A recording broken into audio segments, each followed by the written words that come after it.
So the International Space Station is actually an incredible achievement. It's a momentous milestone, not just in the history of human spaceflight, but in a much larger sense in the history of humankind.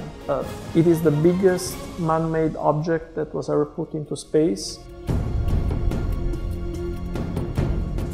It has a total mass of about 450 tons, and if you looked at it from above, it would occupy the same surface of a football field.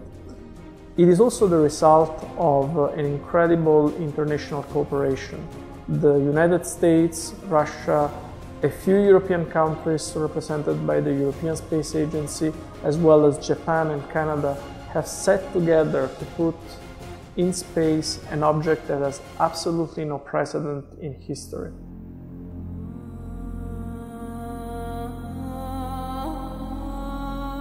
The International Space Station is by and large complete in its assembly, and what we are facing now is a period of steady utilization. Utilization means that the astronauts on board the ISS can finally focus not just on building the station and putting the pieces together, but in performing the tasks the space station was designed for. So every day they perform amazing science. They can do public relations and outreach to connect people to the reality of space. They can test new technologies that can be used for exploration and, for instance, for the next step of humankind into outer space. And in general, the ISS is the way we are acquiring knowledge and experience about how to live and work in space. Without programs like this, without having a permanent occupation of space, the humankind will be always just relegated to its own cradle, to use Tsiolkovsky's word. And this is a phase that hopefully we will move on from, and the ISS is actually one of the stepping stones in that direction.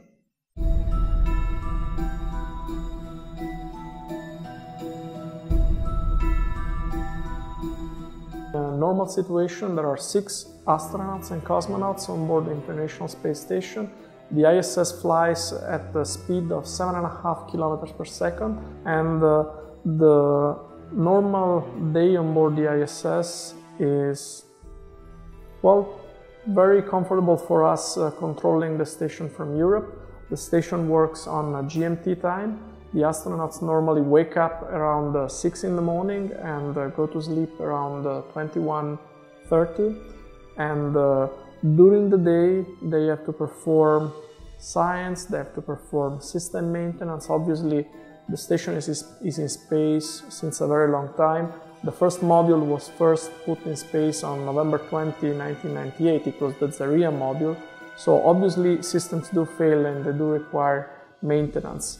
And also, the astronauts simply live in space. They do experiments on themselves, on how their physiology changes because of the exposure to microgravity.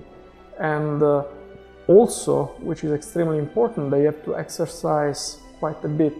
2.5 hours per day are dedicated to exercise, because otherwise, after 6 months of weightlessness, their body wouldn't be able to readapt efficiently to normal life on Earth.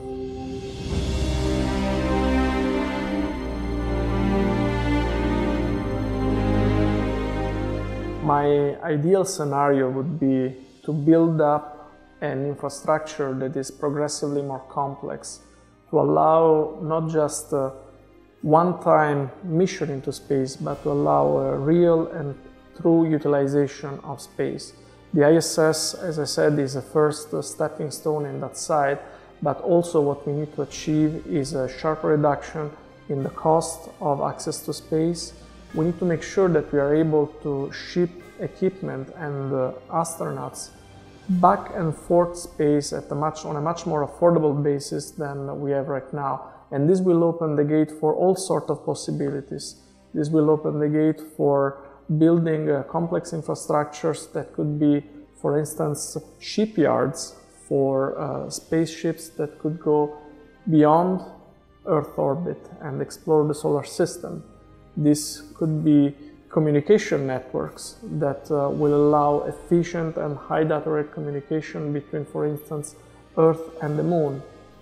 What I would really strive for is to build step by step all the infrastructure that we actually need to finally explore space and to be inhabitants of outer space in its full right, not just tourists or guests or people who are in space just with one foot.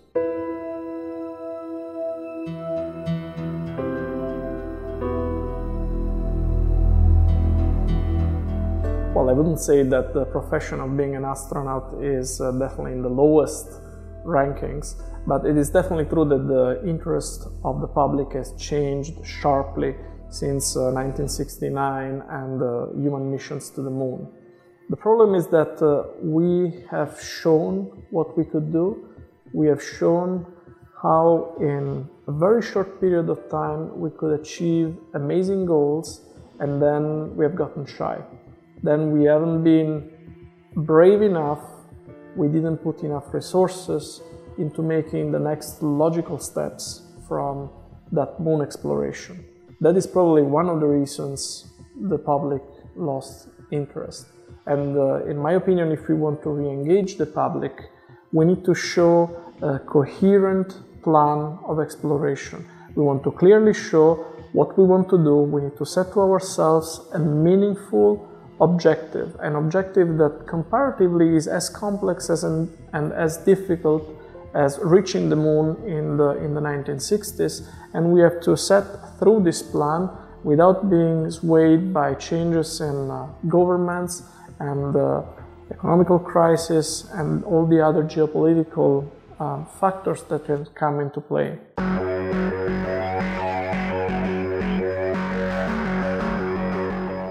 It is always much better to be an optimist.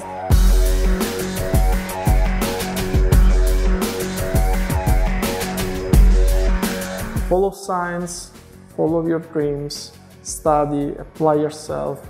Don't just settle for what you have, always strive for more. And keep in mind the general good of society, not just the personal gain for yourself.